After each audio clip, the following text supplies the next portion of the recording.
웃음밖에 안 나와요. 뭐 법적인 내용을 떠나서 여러분 다 아시죠?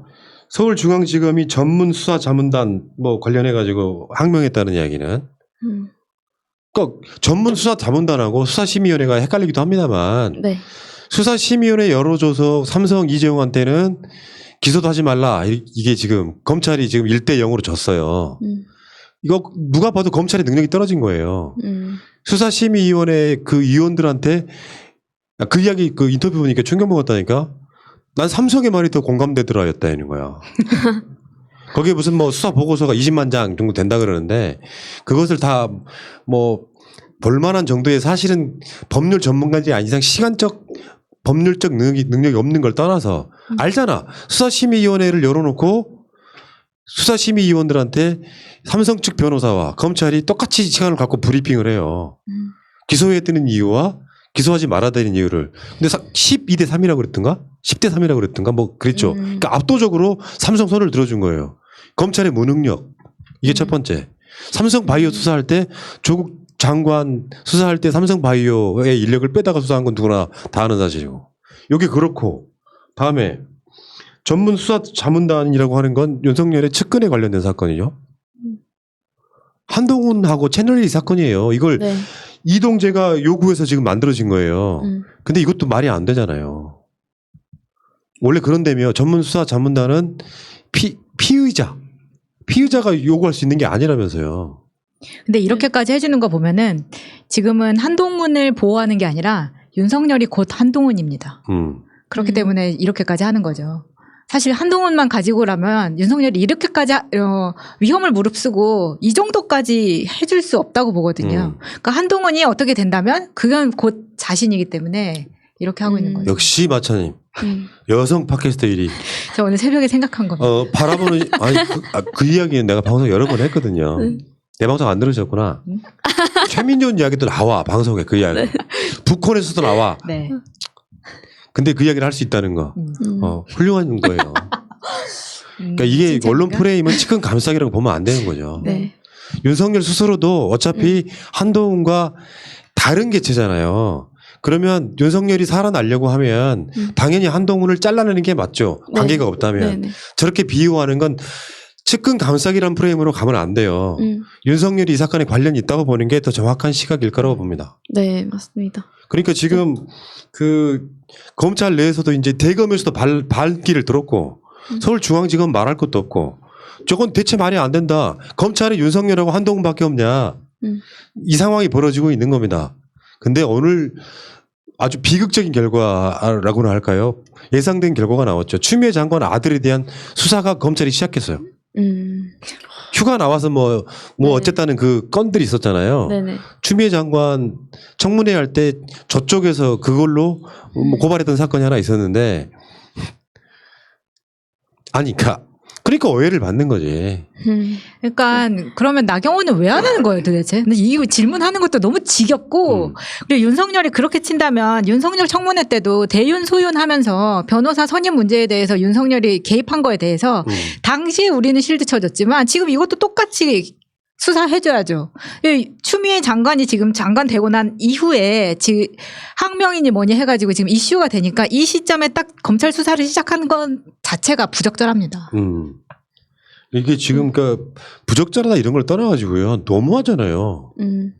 그 조국 장관 털듯이 지금 입장에서 조국 장관이라고 하는 이 먹잇감 타겟에 대한 학습 효과가 있기 때문에 추미애 장관은 그렇게는 못 털 텐데 공교롭게도 추미애 장관하고 윤석열하고 지금 추미애 장관이 윤석열한테 너 왜 내 말 안 들어 하고 있는 이 논란의 시점에서 추미애 장관 수사를 시작해.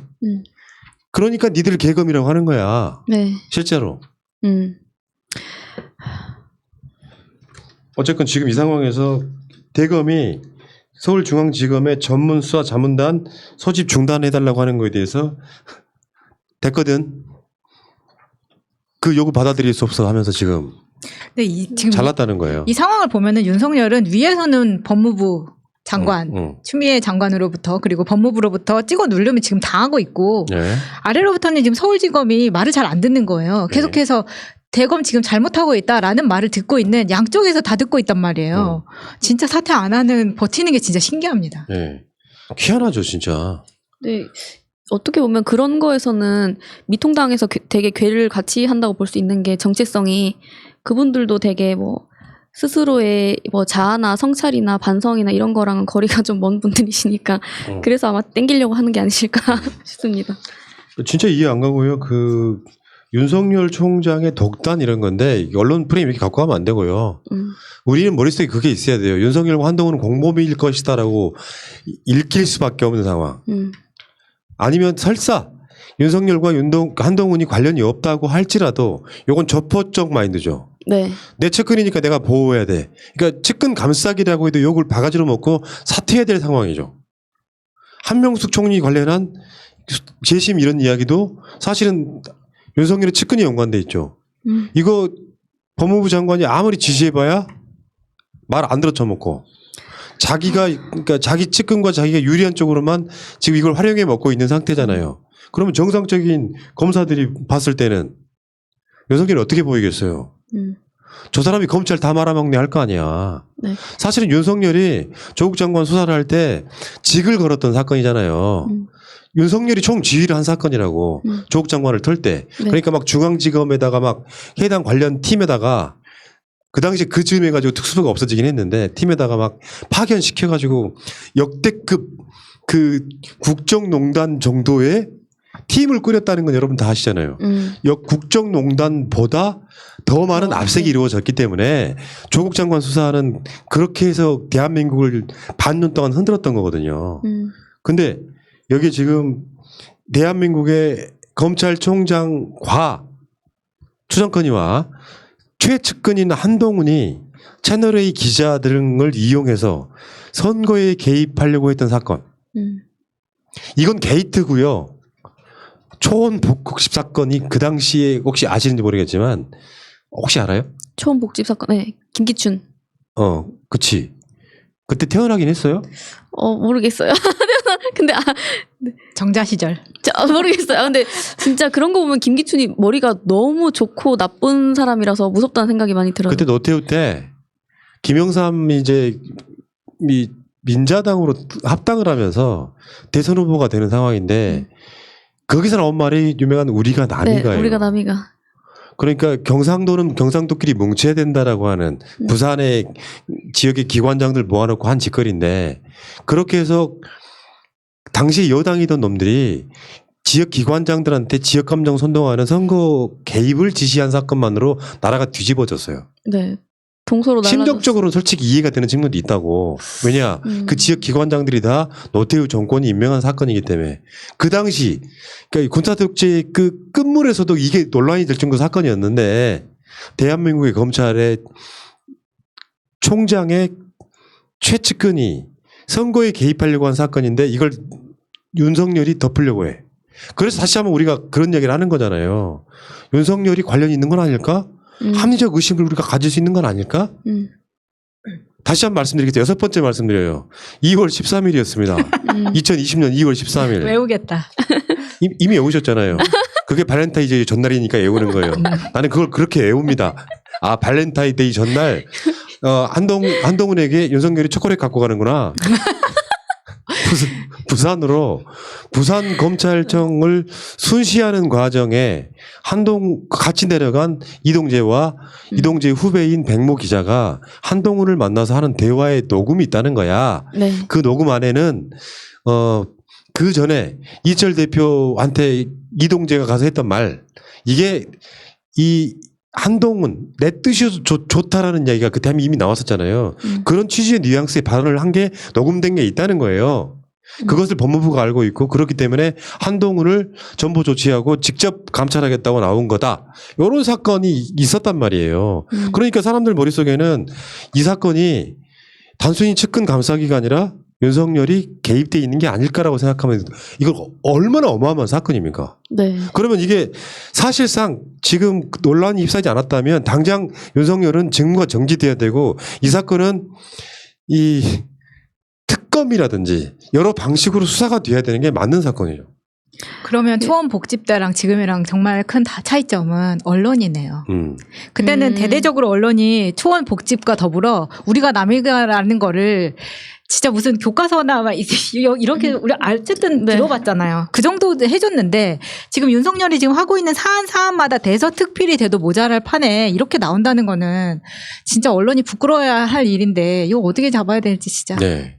그러니까 이 전문 자문단이라고 하는 것도요. 알고 보면 수사심의위원회도 마찬가지고 목적은 인권을 어떤 그 주요 명분으로 걸은 그러니까 뭐랄까 기구이긴 하지만 사실 알고 보면 검찰 편의적으로 네. 악용할 수 있는 그게 문무일이 만든 제도라면서 그래가지고 이 강원랜드 비리 사건을 네. 봐준 것으로 의심되는 검사들 기소하냐 마냐를 수사 그러니까 자문단에서 이 심의를 했는데 기소해서 빼버리는 이거를 지금 윤석열이 자기 측근 관련된 사건에 이용하고 있는 이 부분. 정상적인 검사들이라면요 지금 일제히 들고 일어나야죠. 이 프로세스에는 윤석열을 성토하는 글이 수백 건 올라오는 게 맞잖아요. 그러니까. 네. 검찰이 어느 순간부터는 진짜 수사를 하는 집단이 아니라 그냥 거기 범죄 집단 아까 말씀하셨던 조폭인 것처럼 그 안에 소속이 되면 자기들끼리 어떤 범죄를 저질러도 그냥 다 무마시켜주고 봐주고 이런 그냥 한 덩어리가 돼버린 것 같은데 예전부터 근데 이게 뭐 한두 번 있었던 게 아니고 옛날부터 뭐 이문정 검사님께서도 거기서 얘기를 하셨지만 폭로한 사건들도 계속 보면은 무마되고 이게 언제부턴가는 진짜 범죄 집단이 돼버린 것 같습니다. 검찰 여러분 지금은 배에서 뛰어내릴 때입니다. 이 프로스에 글을 올려주세요. 나온 거 뭐 피켓 들라는 거 아니잖아 어렵게.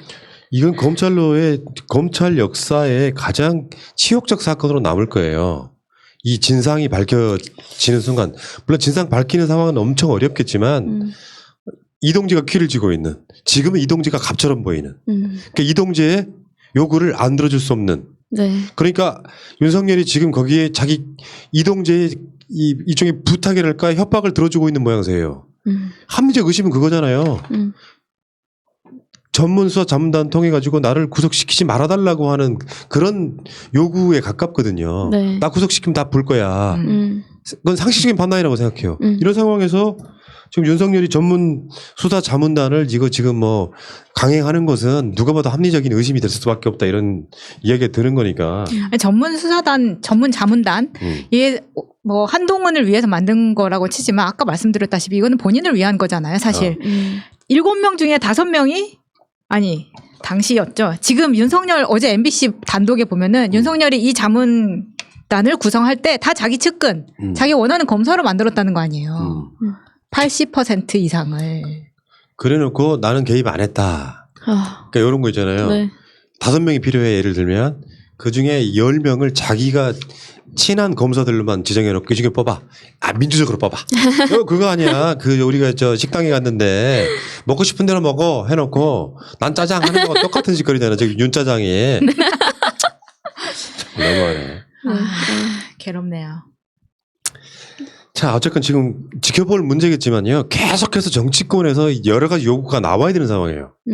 추미애 장관만 혼자 뛰면 안 되고 열린민주당 일부 국회의원들만 이런 주장이 나오면 안 되고 민주당의 법사위원만 이런 주장을 하면 안 되고요. 네. 정치권에서는 어쨌건 논란이 겁나서 피하면 안 됩니다. 네. 사건의 핵심을 정확히 이야기를 해줘야지. 이것은 윤 총장이 자신이 개입했을지도 모르는 선거 개입 사건을 덮고 있는 사건이다. 정확한 프레임을 계속해서 언론에 알려야 되는데 언론들이 지금 사실은 윤석열 편을 들고 있죠. 네. 교묘하게 기계적 균형을 유지하면서 싸움을 붙이는 요소로 가지 이게 어떤 사건인지 정확한 얼개를 설명을 안 해주고 있어요. 그러니까 우리가 설명을 해드리는 거예요.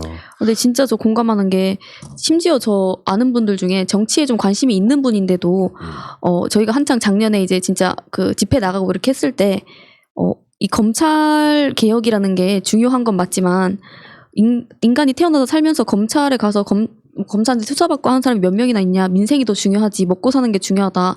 지금 정부도 뭐 경제에 더 힘을 실어야지. 이런 거에 관심 가지면 안 된다. 약간 이런 식으로 얘기하시는 분이 계셨는데 도대체 검찰이 이때까지 어떤 짓을 해왔고 그게 일반 대중들한테도 어떤 영향을 미치며 이게 진짜 얼마나 중요한 문제고 개혁을 해야 되는지를 좀 많은 분들께서 좀 설명을 정치권에서 했으면 좋겠어요. 예. 네. 참 오죽 있으면 이문정 검사 같다. 이때쯤 나타나는 여신이 있죠. 그렇지. 네. 내 고발 사건도 검찰 수사심의에서 기회를 좀 달라. 진짜 희한한 놈들이에요. 김은정 검사가 완벽하지는 않을 거겠지만 이런 분들만 검사로 있다면 우리가 최소한 검찰에 불려갔을 때 인권 이야기 하겠습니까? 검찰이 가장 무섭고 인권을 침해하는 요소로 작용하는 것은 인권 관련된 부서가 있고 없고의 문제가 아니고요. 검찰이 마음 먹으면 그 검찰은 어떤 누구도 유죄를 만들 수 있기 때문에 그게 인권 침해인 거고요. 네. 어전에 그 JTBC가 또 어제 보도했던 것 중에 하나가 이제 성형 수술을 받다가 어떤 젊은이가 사망한 사건을 보도해 주던데 여기 의사의 과실, 그러니까 의사의 과실이냐 아니냐가 중요한 부분이었는데 검사가 의사의 과실을 빼버려요. 그러니까 그러면서 사실은 그 의사가 법적인 처벌을 상당히 면하게 해주는 것들.